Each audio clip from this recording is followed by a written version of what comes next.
नमस्कार, next IAS Hindi में स्वागत है। आज बात करेंगे इस हफ्ते चर्चा में रही प्रजातियों के ऊपर। सबसे पहले बात करते हैं चीतल के ऊपर। अंडमान और निकोबार द्वीप समूह प्रशासन ने हाल ही में चीतल की बढ़ती आबादी के प्रबंधन के लिए भारतीय वन्यजीव संस्थान से सहायता की मांग की है। चीतल के विषय में और बात करते हैं। इसे चित्तीदार हिरण भी कहा जाता है। यह भारतीय जंगलों में सबसे आम हिरण की प्रजाति होती है। इसके हैबिटेट यानी निवास स्थान की बात करते हैं। ये उपोष्ण कटिबंधीय घास के मैदानों और जंगलों में पाया जा सकता है। गर्म शुष्क मौसम के दौरान नदी तट के वन यानी रिवराइन फॉरेस्ट के आवास को प्राथमिकता दी जाती है, जबकि मानसून के मौसम के दौरान साल के जंगल यानी साल फॉरेस्ट को प्राथमिकता दी जाती है। आमतौर पर चित्तीदार हिरण घास के मैदानों में रहते हैं और क्षेत्र के जलने और प्रबंधित कटाई के बाद नई उगी घास को चरना पसंद करते हैं। अब बात करते हैं इसके डिस्ट्रीब्यूशन यानी वितरण की। यह भारत, नेपाल, भूटान, बांग्लादेश और श्रीलंका में पाया जाता है। चित्तीदार हिरण भारतीय उपमहाद्वीप का मूल निवासी है। इसके ऊपर होने वाले खतरों की बात करें तो चीतल का शिकार भोजन, मनोरंजनात्मक खेल और कई अन्य उद्देश्यों के लिए किया जाता है। इसको IUCN अपनी में लीस्ट कंसर्न वाले यानी कम चिंता वाली श्रेणी में रखा गया है। अब बात करते हैं गंगा नदी डॉल्फिन की।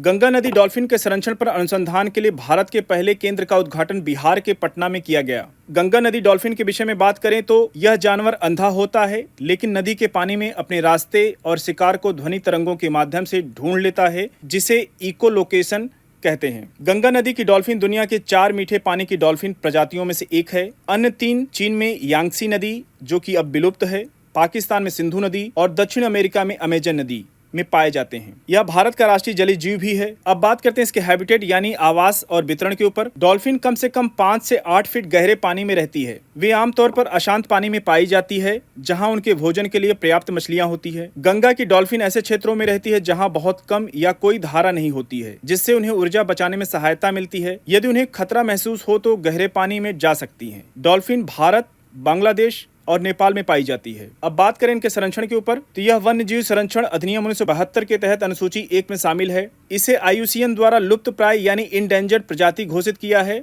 गंगा नदी डॉल्फिन को साइट्स के परिशिष्ट 1 में भी सूचीबद्ध किया गया है। अब बात करते हैं पेलागिया नोक्टिलुका की। विशाखापत्तनम तट पर समुद्री शोधकर्ताओं द्वारा पेलागिया नोक्टिलुका के खिलने की सूचना मिली है। पेलागिया नोक्टिलुका के विषय में बात करें तो यह एक विषैली जेलीफिश है। इसे माओव स्टंगर या बैंगनी धारीदार जेलीफिश के रूप में भी जाना जाता है। इसमें बायोलुमिनेसेंस की क्षमता होती है। इसके डिस्ट्रीब्यूशन यानी वितरण की बात करें तो यह दुनिया भर में उष्णकटिबंधीय यानी ट्रॉपिकल और गर्म तापमान यानी वार्म टेम्परेचर वाले समुद्रों में पाया जाता है। जनवरी 2024 में पेलागिया नोक्टिलुका ब्लूम को थाईलैंड में देखा गया था। यह भारत के पूर्वी तट पर बहुत कम देखा जाता है, लेकिन आर के बीच और तट के अन्य भागों में कई जहरीली जेलीफिश प्रजातियां देखी गई। इससे जुड़ी चिंताओं के ऊपर बात करें तो यह अलग अलग स्तर की बीमारियों का कारण बनता है, जैसे दस्त, अत्यधिक दर्द, उल्टी और एनाफिलेटिक शॉक, जो कि एक गंभीर एलर्जी प्रतिक्रिया जो कि तेजी से विकसित हो सकती है और जीवन के लिए खतरा हो सकती है। अब बात करते हैं लेवेंडर की। CSIR के वैज्ञानिक हस्तक्षेपों द्वारा लेवेंडर की कृषि को लेवेंडर उत्पादों के विकास में अभूतपूर्व वृद्धि हुई है। अब बात करते हैं लेवेंडर के विषय में। ये भूरे हरे रंग की रेखी पत्तियों वाली छोटी सदाबहार झाड़ियां होती है। बैगनी फूल और डंठलों की युक्तियों पर स्पाइक्स पर विरल रूप से व्यवस्थित होते हैं और छोटे नटलेट फल पैदा करते हैं। अब बात करते हैं इनके डिस्ट्रीब्यूशन यानी वितरण की। यह उत्तरी और पूर्वी अफ्रीका और मध्य पूर्वी देशों से होते हुए दक्षिण पश्चिम एशिया और दक्षिण पूर्व भारत तक, भूमध्य सागर और दक्षिण यूरोप के आसपास की भूमि का मूल निवासी है। लेवेंडर की किस्म भारत के वर्षा आधारित समशीतोष्ण क्षेत्रों के कृषि के लिए अत्यधिक उपयुक्त है। जम्मू कश्मीर में लेवेंडर की कृषि की सफलता ने इसे बैगनी क्रांति यानी लेवेंडर रेवोल्यूशन का नाम दिया है। 2016 में केंद्र सरकार ने सुगंधित औषधि गुणों वाले लेवेंडर जैसे पौधों की कृषि को बढ़ावा देने के लिए अरोमा मिशन प्रारंभ किया है। दोस्तों, आपके लिए एक प्रश्न है, इसका उत्तर आप लोग कमेंट बॉक्स में देने का प्रयास कीजिएगा। क्वेश्चन है, हाल ही में भारत के विशाखापत्तनम तट पर पेलागिया नोक्टिलुका के खिलने की सूचना मिली, यह किससे संबंधित है?